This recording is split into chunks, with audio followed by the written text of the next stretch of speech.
ಸ್ನೇಹಿತರೆ ನಮಸ್ಕಾರ. ಮತ್ತೆ ರಾಜ್ಯದ ಮುಖ್ಯವಾದ ಮಾಹಿತಿಗಳನ್ನು ಡೀಟೇಲ್ ಆಗಿ ನೋಡೋಣ.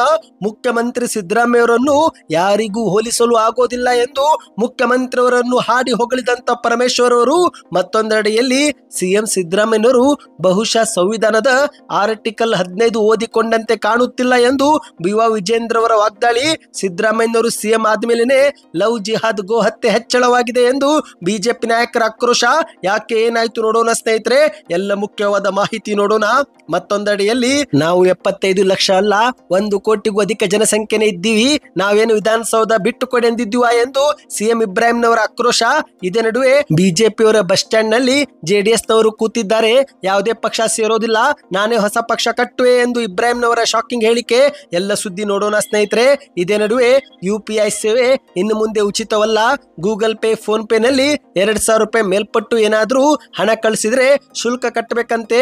ಏನಿದು ಪ್ರಸ್ತಾವನೆ, ನಿಜಾನ ಸುಳ್ಳ? ಕೇಂದ್ರ ಸರ್ಕಾರ ಏನು ಹೇಳ್ತಾ ಇದೆ ಎಲ್ಲ ಮಾಹಿತಿ ನೋಡೋಣ ಸ್ನೇಹಿತರೆ. ಇನ್ನು ಕಾಂಗ್ರೆಸ್ ಸರ್ಕಾರದ ಗೃಹಲಕ್ಷ್ಮಿ ಯೋಜನೆ ಸೇರಿದಂತೆ ಮಾಧ್ಯಮದವರ ಹಲವಾರು ಪ್ರಶ್ನೆಗಳಿಗೆ ಸಚಿವ ಲಕ್ಷ್ಮಿ ಹೆಬ್ಬಾಳ್ಕರ್ ಅವರು ಉತ್ತರ ಕೊಟ್ಟಿದ್ದಾರೆ. ಇದೇ ನಡುವೆ ಸಚಿವ ಲಕ್ಷ್ಮಿ ಹೆಬ್ಬಾಳ್ಕರ್ ಅವರ ಆಕ್ಸಿಡೆಂಟ್ ಗೆ ಕಾರಣವಾಗಿದ್ದಂತ ಟ್ರಕ್ ಚಾಲಕ ಸಿಕ್ಕಿ ಹಾಕಿಕೊಂಡಿದ್ದಾನೆ. ಎಲ್ಲ ಮಾಹಿತಿ ಡೀಟೇಲ್ ಆಗಿ ನೋಡೋಣ.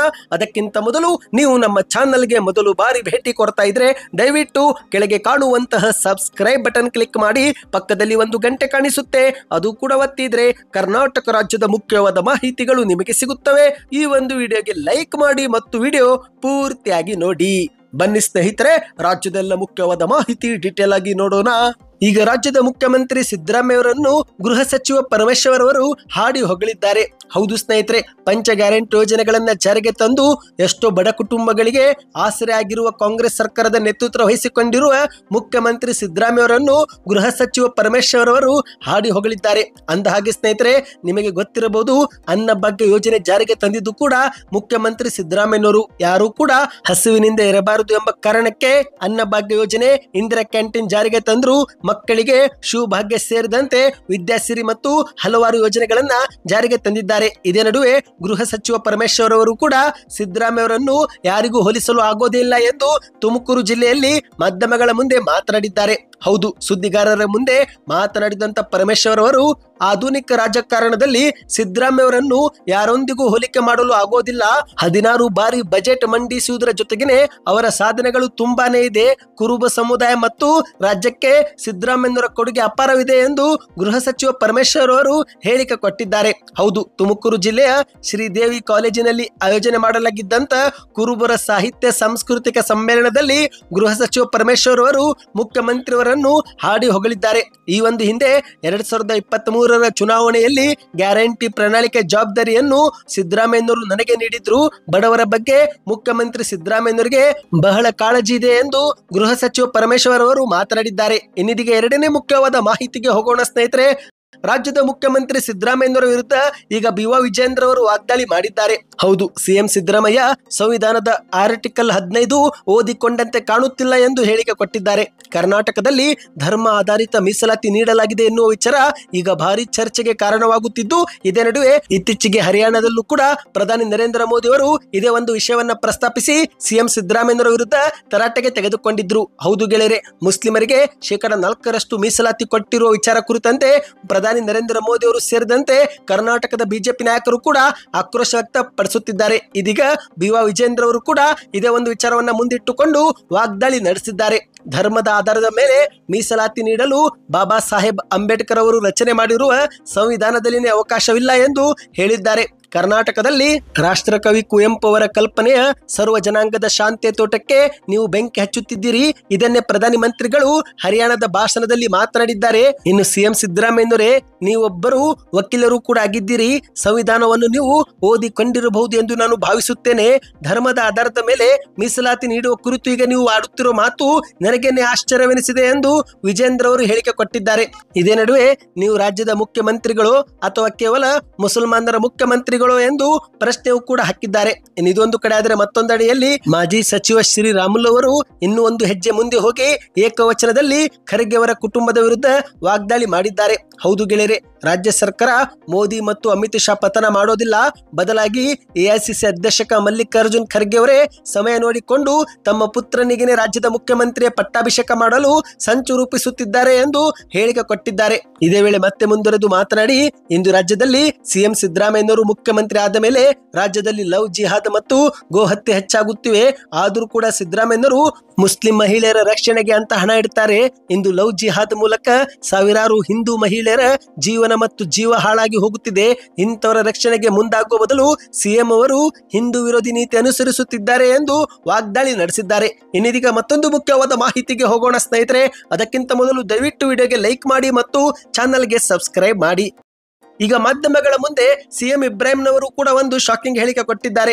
ಹೌದು ಗೆಳೆಯರೆ, ಜಾತಿ ಗಣತಿ ವರದಿ ವಿಚಾರ ರಾಜ್ಯದಲ್ಲಿ ಭೂಗಿಲೆದ್ದಿದೆ. ಇದೇ ಒಂದು ನಡುವೆ ಸಿಎಂ ಇಬ್ರಾಹಿಂನವರು ನಾವು 75 ಅಲ್ಲ 1 ಕೋಟಿಗೂ ಅಧಿಕ ಜನಸಂಖ್ಯೆನೇ ಇದ್ದೇವೆ, ನಾವೇನು ವಿಧಾನಸೌಧ ಬಿಟ್ಟು ಕೊಡಿ ಎಂದಿದ್ದೀವಾ ಎಂದು ಮಾಧ್ಯಮಗಳ ಮುಂದೆ ಪ್ರಶ್ನೆ ಹಾಕಿದ್ದಾರೆ. ಹೌದು ಸ್ನೇಹಿತರೆ, ಇದೀಗ ಜಾತಿ ಗಣತಿಯ ಬಹಿರಂಗ ವರದಿಯ ಪ್ರಕಾರ ರಾಜ್ಯದಲ್ಲಿ ಮುಸ್ಲಿಂ ಸಮುದಾಯದವರು 75 ಲಕ್ಷ ಇದ್ದಾರೆ ಎಂದು ತೋರಿಸಲಾಗುತ್ತಿದೆ. ಉಳಿದಂತೆ ಹಿಂದೂ ಸಮುದಾಯದಲ್ಲಿ ಲಿಂಗಾಯತ ಸಮುದಾಯವೇ ಮುಸ್ಲಿಮರಿಗಿಂತ ಕಡಿಮೆ ಇದೆ ಎಂದು ತೋರಿಸಲಾಗಿದೆ. ಇದನ್ನ ಸದ್ಯಕ್ಕೆ ಎಲ್ಲರೂ ವಿರೋಧಿಸುತ್ತಿದ್ದು, ಇದೇ ಒಂದು ವಿಚಾರಕ್ಕೆ ಸಿಎಂ ಇಬ್ರಾಹಿಂನವರು ಕೂಡ ಮಾತನಾಡಿದ್ದಾರೆ.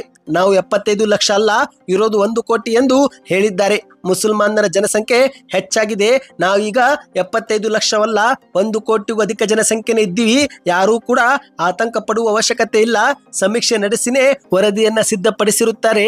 ಇನ್ನು ಈ ಒಂದು ವರದಿಗೆ ನೀವೆಲ್ಲರೂ ಯಾಕೆ ವಿರೋಧ ಮಾಡುತ್ತಿದ್ದೀರೋ ಎಂಬುದೇ ಅರ್ಥವಾಗುತ್ತಿಲ್ಲ ಎಂದು ಮಾಧ್ಯಮಗಳ ಮುಂದೆ ಮಾತನಾಡಿದ್ದಾರೆ. ಏನೋ ಜಾತಿ ಆಧಾರದ ಮೇಲೆ ಪಾರ್ಲಿಮೆಂಟ್ ಸೀಟನ್ನ ಕೊಡುವುದಾದ್ರೆ ವಿರೋಧ ಮಾಡಬಹುದು, ಸುಮ್ನೆ ಈ ಒಂದು ವರದಿಯನ್ನು ವಿರೋಧಿಸುವುದು ಯಾಕೆ ಎಂಬುದೇ ಅರ್ಥವಾಗುತ್ತಿಲ್ಲ ಎಂದಿದ್ದಾರೆ. ಇನ್ನು ಈ ಒಂದು ವರದಿ ಪ್ರಕಾರ ನೋಡಿದ್ರೆ ಮುಸ್ಲಿಮರ ಜನಸಂಖ್ಯೆ 75 ಲಕ್ಷ ಎಂದು ತೋರಿಸಿದ್ದಾರೆ. ಆದ್ರೆ ಕೇವಲ 7 ಜನ ಮುಸ್ಲಿಮರು ಮಾತ್ರ ಶಾಸಕರಾಗಿದ್ದಾರೆ. ಹಾಗಾಗಿ ಈ ಒಂದು ವರದಿ ಖುಷಿನೂ ತರುವುದಿಲ್ಲ, ದುಃಖವೂ ಕೂಡ ಕೊಡುವುದಿಲ್ಲ ಎಂದು ಹೇಳಿಕೆ ಕೊಟ್ಟಿದ್ದಾರೆ. ಈಗ ಕುಮಾರಸ್ವಾಮಿಗೆ ಒಬ್ಬನೇ ಮಗ, ನನಗೆ 9 ಜನ ಮಕ್ಕಳು, ಹಾಗಂತ ನನಗೂ ಒಬ್ಬನೇ ಮಗ ಇದ್ದಾನೆ ಅಂತ ಹೇಳೋಕೆ ಆಗುತ್ತಾ ಎಂದು ಪ್ರಶ್ನೆ ಮಾಡಿದ್ದಾರೆ. ಮುಸ್ಲಿಮರ ಜನಸಂಖ್ಯೆ ಹೆಚ್ಚಿಗೆ ಇದೆ ಎಂದು ಯಾರೂ ಕೂಡ ಆತಂಕ ಪಡುವ ಅಗತ್ಯವಿಲ್ಲ. ಈಗ ಇಷ್ಟೊಂದು ಜನ ಇದ್ದೀವಂತ ನಾವೇನು ವಿಧಾನಸೌಧ ಬಿಟ್ಟು ಕೊಡಿ ಅಂತ ಕೇಳುತ್ತಿದ್ದೀವೇನು ಎಂದು ಮಾಧ್ಯಮದವರ ಮುಂದೆ ಪ್ರಶ್ನೆ ಮಾಡಿದ್ದಾರೆ. ಇದೇ ನಡುವೆ ಕಾಂಗ್ರೆಸ್ ಅಥವಾ ಬಿಜೆಪಿ ಮತ್ತು ಜೆಡಿಎಸ್ ಯಾವುದಾದ್ರೂ ಪಕ್ಷಕ್ಕೆ ಸೇರುತ್ತೀರಾ ಎಂದು ಕೇಳಿದಾಗ ಅದಕ್ಕೂ ಕೂಡ ಪ್ರತಿಕ್ರಿಯೆ ಕೊಟ್ಟಿದ್ದಾರೆ. ಹೌದು ಗೆಳೆಯರೆ, ಜೆಡಿಎಸ್ ನಿಂದ ಉಚ್ಚಾಟನೆಗೊಂಡಿರುವಂತಹ ಸಿಎಂ ಇಬ್ರಾಹಿಂನವರು ಇತ್ತೀಚೆಗೆ ಕಾಂಗ್ರೆಸ್ ಸೇರುತ್ತಾರೆ ಎನ್ನುವ ಸುದ್ದಿ ಹಬ್ಬಿತ್ತು. ಆದರೆ ಈಗ ಈ ಕುರಿತಂತೆ ಸ್ವತಃ ಇಬ್ರಾಹಿಂನವರೇ ಉತ್ತರ ಕೊಟ್ಟಿದ್ದಾರೆ. ಹೌದು, 3ನೇ ಶಕ್ತಿ ಬಗ್ಗೆ ಯೋಚನೆ ನಡೀತಾ ಇದೆ, ಹೊಸ ಪಕ್ಷ ಕಟ್ಟುವ ಮನಸ್ಸಿದೆ ಎಂದು ಮಾಧ್ಯಮಗಳ ಮುಂದೆ ತಿಳಿಸಿದ್ದಾರೆ. ಮನಸ್ಸಿನಿಂದ ನಾನು ನಿಚ್ಚಳವಾಗಿದ್ದೇನೆ, ಸದ್ಯಕ್ಕೆ ಕಾಂಗ್ರೆಸ್ ಸೇರುವ ಪ್ರಶ್ನೆ ಇಲ್ಲ. ನಾನು ಎಲ್ಲ ಅಧಿಕಾರವನ್ನ ಈಗಾಗಲೇ ನೋಡಿದ್ದೇನೆ, ನನಗೆ ಜನರ ಹಿತವೇ ಮುಖ್ಯ.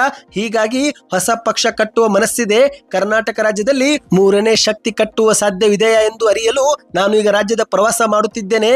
ನಂತರವೇ ಹೊಸ ಪಕ್ಷ ಕಟ್ಟುವ ಬಗ್ಗೆ ಕೊನೆಯ ತೀರ್ಮಾನಕ್ಕೆ ನಾನು ಬರುತ್ತೇನೆ ಎಂದು ಸ್ಪಷ್ಟಪಡಿಸಿದ್ದಾರೆ. ಇನ್ನಿದೀಗ ಮತ್ತೊಂದು ಮುಖ್ಯವಾದ ಮಾಹಿತಿಗೆ ಹೋಗೋಣ ಸ್ನೇಹಿತರೆ.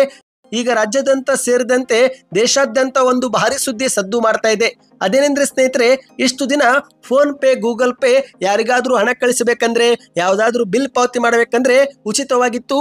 ಆದರೆ ಇನ್ನು ಮುಂದೆ ಉಚಿತವಾಗಿರೋದಿಲ್ಲವಂತೆ. ಹೌದು, 2,000 ರೂಪಾಯಿ ಮೇಲೆ ನೀವೇನಾದ್ರೂ ಟ್ರಾನ್ಸಾಕ್ಷನ್ ಮಾಡಿದ್ರೆ ಆಗ ನೀವು 18% MDR ಶುಲ್ಕ ಕಟ್ಟಬೇಕಂತೆ. ಹೀಗೊಂದು ಸುದ್ದಿ ಭಾರಿ ಸದ್ದು ಮಾಡಿದೆ. ಆದರೆ ಸ್ನೇಹಿತರೆ, ಈಗ ಕೇಂದ್ರ ಸಚಿವಾಲಯ ಈ ಬಗ್ಗೆ ಸ್ಪಷ್ಟನೆ ಕೊಟ್ಟಿದೆ. ಹೌದು, ಇಂದಿನ ದಿನಗಳಲ್ಲಿ ಪ್ರತಿಯೊಬ್ಬರು UPI, Google pay, phone pay, Paytm ಅನ್ನೇ ಬಳಸುತ್ತಾರೆ. ಯಾರಿಗಾದ್ರೂ ಹಣ ಕಳಿಸಬೇಕಂದ್ರೆ, ಯಾವ್ದಾದ್ರೂ ಬಿಲ್ ಪಾವತಿ ಮಾಡಬೇಕಂದ್ರೆ 10, 20, 30 ರೂಪಾಯಿ ಸೇರಿದಂತೆ ದೊಡ್ಡ ಮೊತ್ತದ ಖರೀದಿವರೆಗೂ UPIನೇ ಬಳಸಲಾಗುತ್ತೆ. ಸುಲಭವಾಗಿ ಹಣ ಪಾವತಿ ಮಾಡಬಹುದಲ್ಲ ಎಂಬ ಕಾರಣಕ್ಕೆ ಹಲವರು Google pay, phone pay, Paytm ಸೇರಿದಂತೆ ಇತರೆ UPI ಅಪ್ಲಿಕೇಶನ್ ಅನ್ನು ಬಳಸುತ್ತಾರೆ. ಆದರೆ ಇದರ ನಡುವೆ ಕೇಂದ್ರದ ಸರ್ಕಾರ ಇನ್ನು ಮುಂದೆ 18% GST ವಿಧಿಸಲು ಯೋಚಿಸುತ್ತಿದೆ ಎಂಬ ಒಂದು ಸುದ್ದಿ ಭಾರಿ ಸದ್ದು ಮಾಡಿದ್ದು ಇದರಿಂದ ಜನರು ಶಾಕ್ ಆಗಿದ್ದಾರೆ. ಹೌದು, ಏಕೆಂದರೆ ಮೊದಲೇ ಬೆಲೆ ಏರಿಕೆ ಮತ್ತು ತೆರಿಗೆ ಏರಿಕೆಯಿಂದ ಜನ ಕಂಗೆಟ್ಟಿ ಹೋಗಿದ್ದು, ಇದೇ ನಡುವೆ ಈ ಒಂದು ಸುದ್ದಿ ಗಾಯದ ಮೇಲೆ ಮತ್ತೆ ಬರೆಯದಂತಾಗಿದೆ. ಆದರೆ ಸ್ನೇಹಿತರೆ, ಯಾರು ಕೂಡ ಚಿಂತೆ ಪಡುವ ಅವಶ್ಯಕತೆ ಇಲ್ಲ, ಏಕೆಂದ್ರೆ ಸ್ವತಃ ಕೇಂದ್ರ ಸರ್ಕಾರ ಈ ಒಂದು ಸುದ್ದಿ ಸುಳ್ಳು ಎಂದು ಸ್ಪಷ್ಟನೆ ಕೊಟ್ಟಿದೆ. ಇನ್ನು ಈ ಬಗ್ಗೆ ನಾವು ಗೂಗಲ್ ಮಾಡಿದಾಗಲೂ ಕೂಡ ಇದೇ ಉತ್ತರವೂ ಕೂಡ ಸಿಕ್ಕಿದೆ. ನೀವು ಸ್ಕ್ರೀನ್ ಮೇಲೆ ನೋಡ್ತಿರಬಹುದು ಸ್ನೇಹಿತರೆ, ಇದು ಗೂಗಲ್ ನ ಉತ್ತರವಾಗಿದೆ. 2,000 ರೂಪಾಯಿಗಿಂತ ಹೆಚ್ಚಿನ UPI ವಹಿವಾಟುಗಳ ಮೇಲೆ ಸರಕು ಮತ್ತು ಸೇವಾ ತೆರಿಗೆ ಅಂದ್ರೆ GST ವಿಧಿಸಲು ಸರ್ಕಾರವು ಪರಿಗಣಿಸುತ್ತಿದೆ ಎಂಬ ಹೇಳಿಕೆಗಳು ಸಂಪೂರ್ಣವಾಗಿ ಸುಳ್ಳು ಮತ್ತು ತಪ್ಪು ದಾರಿಗೆ ತರುವ ಕೆಲಸವಾಗಿದೆ. ಈ ಮಾಹಿತಿಗೆ ಯಾವುದೇ ಆಧಾರವಿಲ್ಲ. ಸದ್ಯ ಅಂತಹ ಯಾವುದೇ ಪ್ರಸ್ತಾವನೆ ಸರ್ಕಾರದ ಮುಂದೆಯೂ ಕೂಡ ಇಲ್ಲ ಎಂದು ಗೂಗಲ್ ನಲ್ಲಿಯೂ ಕೂಡ ಅಪ್ಡೇಟ್ ಆಗಿದೆ. ಒಟ್ಟಿನಲ್ಲಿ ಸ್ನೇಹಿತರೆ, ಯಾರು ಕೂಡ ಚಿಂತೆ ಪಡುವ ಅವಶ್ಯಕತೆ ಇಲ್ಲ. 2,000 ರೂಪಾಯಿ ಅಲ್ಲ, 1 ಲಕ್ಷವರೆಗೂ ನೀವು ಸುಲಭವಾಗಿ ಹಣವನ್ನು ಈಗಲೂ ಕಳುಹಿಸಬಹುದು. ಇನ್ನೀಗ ಕೊನೆ ಮುಖ್ಯವಾದ ಮಾಹಿತಿಗೆ ಹೋಗೋಣ ಸ್ನೇಹಿತರೆ. ಈಗ ಕಾಂಗ್ರೆಸ್ ಸರ್ಕಾರದ ಗ್ಯಾರಂಟಿ ಆಗಿರುವ ಗೃಹಲಕ್ಷ್ಮಿ ಯೋಜನೆಯ 19, 20ನೇ ಕಂತಿಗಾಗಿ ರಾಜ್ಯದಲ್ಲಿ ಲಕ್ಷಾಂತರ ಮಹಿಳೆಯರು ಕಾದು ಕುಳಿತಿದ್ದಾರೆ. ಹೌದು ಗೆಳೆಯರೆ, ಫೆಬ್ರವರಿ ಮತ್ತು ಮಾರ್ಚ್ ತಿಂಗಳ ಕಂತು ಜಮೆ ಆಗುವುದು ಬಾಕಿ ಇದೆ.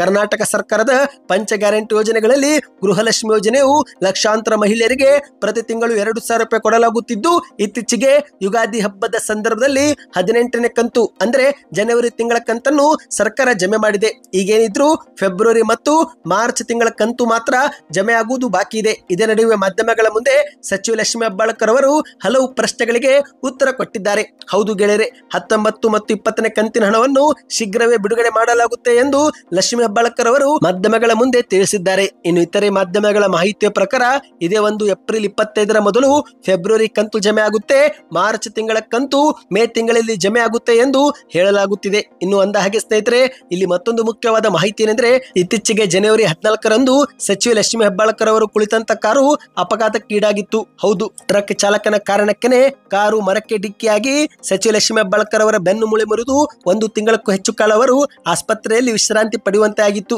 ಸದ್ಯ ಇದೀಗ ಟ್ರಕ್ ಚಾಲಕ ಕೊನೆಗೂ ಸಿಕ್ಕಿಹಾಕಿಕೊಂಡಿದ್ದಾನೆ. ಹೌದು ಗೆಳೆಯರೆ, ಪೊಲೀಸರು ಟ್ರಕ್ ಚಾಲಕನನ್ನ ಬಂಧಿಸಿ ತನಿಖೆ ಮಾಡುತ್ತಿದ್ದು, ಈ ಒಂದು ವಿಚಾರ ಬಗ್ಗೆ ಸಚಿವ ಲಕ್ಷ್ಮೀ ಹೆಬ್ಬಾಳ್ಕರ್ ಅವರು ಉತ್ತರವನ್ನ ಕೊಟ್ಟಿದ್ದಾರೆ. ಅಪಘಾತದ ಬಗ್ಗೆ ತನಿಖೆ ನಡೀತಾ ಇದೆ. ತನಿಖೆ ನಡೆದ ಬಳಿಕವೇ ನಿಜ ಸತ್ಯ ಏನು ಎನ್ನುವುದು ಗೊತ್ತಾಗುತ್ತೆ. ನಾನು ಕೂಡ ಆ ಸಮಯದಲ್ಲಿ ನಿದ್ದೆಗಣ್ಣಲ್ಲಿದ್ದೆ, ನನಗೆ ಅಷ್ಟೇನು ಗೊತ್ತಿಲ್ಲ, ನನಗೆ ಯಾರ ಮೇಲೆಯೂ ಕೂಡ ಅನುಮಾನವಿಲ್ಲ. ಇನ್ನು ಚಾಲಕನನ್ನು ಹಿಡಿಯಲು ಪೊಲೀಸರು ತುಂಬಾನೇ ಶ್ರಮ ಪಟ್ಟಿದ್ದಾರೆ. ಚಾಲಕ ಮಹಾರಾಷ್ಟ್ರದ ಪುಣೆ ಮೂಲದವನು ಎನ್ನುವುದು ಗೊತ್ತಾಗಿದೆ. ಬೆಳಗಾವಿ ಪೊಲೀಸರು ಬಹಳ ಚುರುಕಾಗಿ ತನಿಖೆ ನಡೆಸಿ ಚಾಲಕನನ್ನು ಹಿಡಿದಿದ್ದಾರೆ. ಪೊಲೀಸರಿಗೆ ಎಷ್ಟೇ ಧನ್ಯವಾದ ಹೇಳಿದರೂ ಕೂಡ ಸಾಲೋದಿಲ್ಲ ಎಂದು ಲಕ್ಷ್ಮೀ ಹೆಬ್ಬಾಳ್ಕರ್ ಅವರು ಹೇಳಿಕೆ ಕೊಟ್ಟಿದ್ದಾರೆ. ಇವತ್ತಿಗೆ ಎಷ್ಟೇ ಇತ್ತು. ಈ ಎಲ್ಲ ಮಾಹಿತಿ ಇಷ್ಟವಾಗಿದ್ದರೆ ವಿಡಿಯೋಗೆ ಲೈಕ್ ಮಾಡಿ, ಸೂಪರ್ ನ್ಯೂಸ್ ಎಂದು ಕಮೆಂಟ್ ಮಾಡಿ ಸ್ನೇಹಿತರೆ. ನಿಮ್ಮ ಒಂದು ಕಮೆಂಟ್ ನನಗೆ ಮತ್ತೊಂದು ವಿಡಿಯೋ ಮಾಡಲು ಪ್ರೋತ್ಸಾಹ ಕೊಡುತ್ತದೆ. ಚಾನಲ್ಗೆ ಸಬ್ಸ್ಕ್ರೈಬ್ ಮಾಡಿ, ವಿಡಿಯೋ ಶೇರ್ ಮಾಡಿ.